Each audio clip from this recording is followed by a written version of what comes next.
For him to get a neurological evaluation, blood tests that he needed, scans he needed to evaluate early dementia was nearly impossible. It was a months-long process, and they still didn't want to do the scans, and we ended up going a private route. That's crazy to me that somebody in their 40s experiencing severe documented symptoms of early dementia can get a CT scan or an MRI of the brain. To me, that's ridiculous, right? So for me, as your advocate, as your partner, I advocated and we found an alternate route. We paid for your own your MRI out of pocket because you're that important to me. Correct. We found a way to work outside the system and went down that route. We paid for it. We paid for it. Yeah. And got a full scan. And luckily, things came back perfect. No issues were found. Yeah. So it, helped eliminate that aspect and allowed us to go down other avenues. Well, and here's the thing is, we assumed because his hormones have been doing so well that wasn't going to be the issue. But when we actually went through the workup, all of that, it was like 9 months of this and nothing came up. I was like, maybe we should recheck your hormones. Agreed. And what we found was his testosterone was just fine.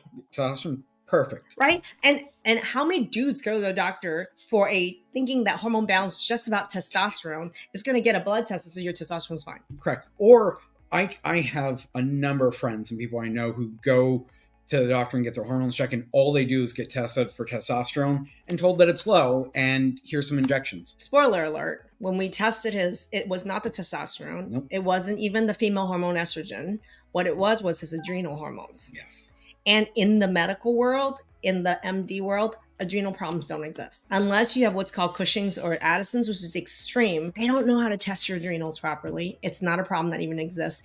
Even if he'd gotten another $1 million workup, they would have never uncovered that he was having severe adrenal fatigue. And so it turned out to be a really honest, for me, a simple case of adrenal fatigue, which is part of the hormone balance that I'm talking about, because it's not even just about masculine and feminine hormones.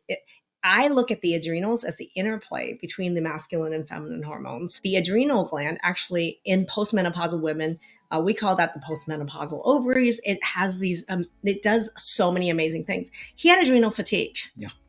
And really severe, for that matter. And we started doing supplementation. Within a matter of days, maybe a week or two at most. Because again, like that balance came back and the brain fog went away. And I was like, oh yeah, this is what it feels like to be me, to be, healthy, normal, and firing on all cylinders, working better.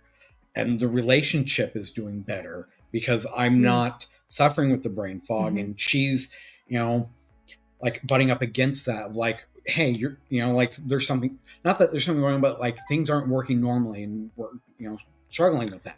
I think that, and this is why I have loved our work with couples. And this is why over the last 2 years, we've in our programs really expanded to work with couples.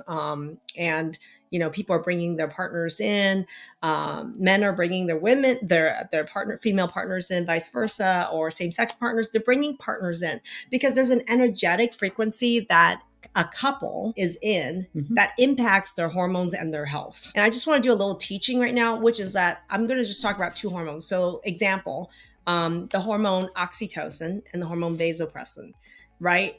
In women post-orgasm or when we're breastfeeding, we actually secrete a lot of oxytocin, which is a bonding hormone, bonding nurturing hormone. This is why women love their babies, okay? But also post-orgasmically, women are going to be like oxytocin. It's going to be bonding, nurturing, hug and snuggle. Men post-orgasm make a ton of vasopressin, and vasopressin is considered one of the quote-unquote bonding hormones, but it's more territorial. It's more protection. So it's interesting. I like how when you talked about vasopressin, you were pointing at me. That makes sense. Yeah.